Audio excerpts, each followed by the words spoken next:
एक ऐसी झील जो सर्दियों में जम जाती है लेकिन गर्मियों में बर्फ पिघलने लगती है। अब आप सोच रहे होंगे इसमें क्या ऐसी रॉकेट साइंस है।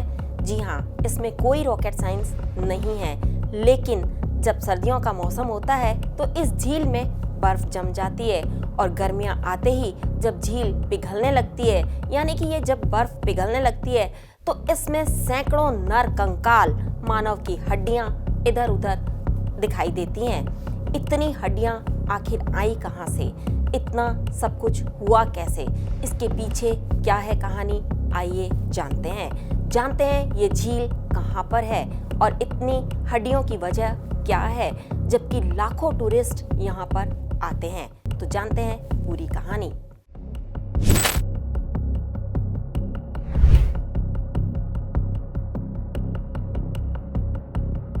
एक ऐसी झील जो सर्दियों के मौसम में पूरी तरह से बर्फ में ढक जाती है, फिर गर्मियों के मौसम आते ही धीरे धीरे बर्फ पिघलने लगती है।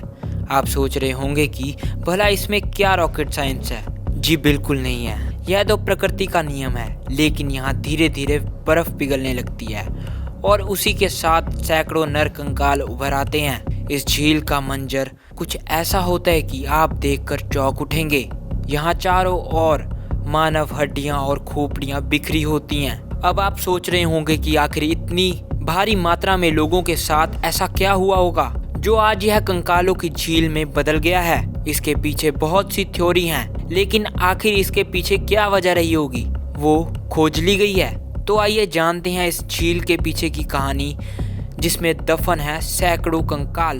1942 में मिली ये नर कंकाल से भरी हुई झील, इसका नाम है रूपकुंड झील। यह उत्तराखंड के चमोली जिले में है। यह हिमालय में बसी एक छोटी सी घाटी में मौजूद है। यह 16,499 फुट ऊंचाई पर हिमालय पर है। यह चारों तरफ से बर्फ और ग्लेशियर से ढकी हुई है। यह झील बहुत ही गहरी है। इसकी गहराई लगभग 2 से 3 मीटर बताई जाती है। यह झील टूरिस्ट के लिए आकर्षण का केंद्र है। यहाँ रोचक यात्रा के शौकीन लोगों का तांता लगा रहता है। टूरिस्ट यहाँ ट्रैकिंग करते हुए पहुँचते हैं और इस जगह पर मौजूद नरकंकालों को देखकर अचंभित होते हैं। रूपकुंड झील में मौजूद नरकंकाल की खोज सबसे पहले 1942 में हुई थी। इसे खोजा था नंदा देवी गेम रिजर्व के रेजर एच के माधवल द्वारा की गई थी। इस जगह के बारे में नेशनल ज्योग्राफी को पता चला तो उन्होंने टीम भेजी। उनकी टीम ने यहाँ पर 30 और कंकालों की खोज की। साल 1942 में हुई इस खोज के साथ आज तक सैकड़ों नर कंकाल मिल चुके हैं। यहाँ पर हर लिंग, हर उम्र के कंकाल पाए जाते हैं। इसके अलावा यहाँ कुछ गहने, लेदर की चप्पलें, चूड़ियाँ, नाखून, बाल, मांस आदि के अवशेष भी मिले हैं, जिन्हें सुरक्षित करके रख लिया गया है। बताते चले कि खास बात यहाँ की यह है कि कंकाल के सिर पर फ्रैक्चर भी है, जिसके पीछे भी कई थ्योरीज हैं। उनमें से एक है जापानी सैनिक रास्ता भटके वाली थ्योरी।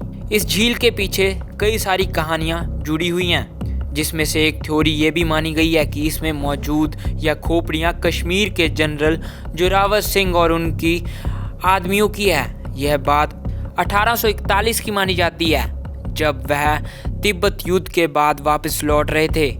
माना जाता है कि वह बीच में हिमालय क्षेत्र में अपना रास्ता भटक गए।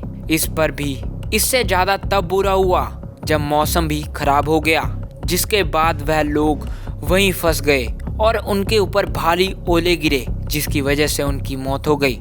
वहां दूर दूर तक कोई भी छिपने की जगह नहीं थी। हिमालय में आए भीषण तूफान की वजह से वहां पर लोग अपनी जान नहीं बचा पाए। वहीं एक कहानी ये भी थी कि नरकंकाल जापानी सैनिकों का है जो भारत में प्रवेश की कोशिश कर रहे थे। कहा जाता है कि बाद में यह रिसर्च की गई, जिससे पता चला कि यह हड्डियां जापानी लोगों की नहीं हैं, बल्कि यह सैकड़ों साल पुरानी हैं। इन कंकालों को जहां सैनिकों और युद्ध से जुड़ी हुई कहानियों का हिस्सा माना जाता है, तो वहीं दूसरी ओर स्थानीय लोगों का कुछ और ही विश्वास है। वहाँ के लोकल लोग इससे जुड़ी हुई कई विवादित कहानियां बताते हैं। माता नंदा देवी का लगा था श्राप। स्थानीय लोगों के अनुसार कन्नौज के राजा दशधवन अपनी गर्भवती पत्नी बलापमा के साथ तीर्थ यात्रा पर निकले थे। दरअसल वहीं हिमालय में मौजूद नंदा देवी मंदिर में माता के दर्शन के लिए जा रहे थे। वह हर 12 साल के बाद नंदा देवी के दर्शन के लिए भारी मात्रा में जाते थे। राजा बहुत जोरों शोरों के साथ यात्रा पर निकले थे।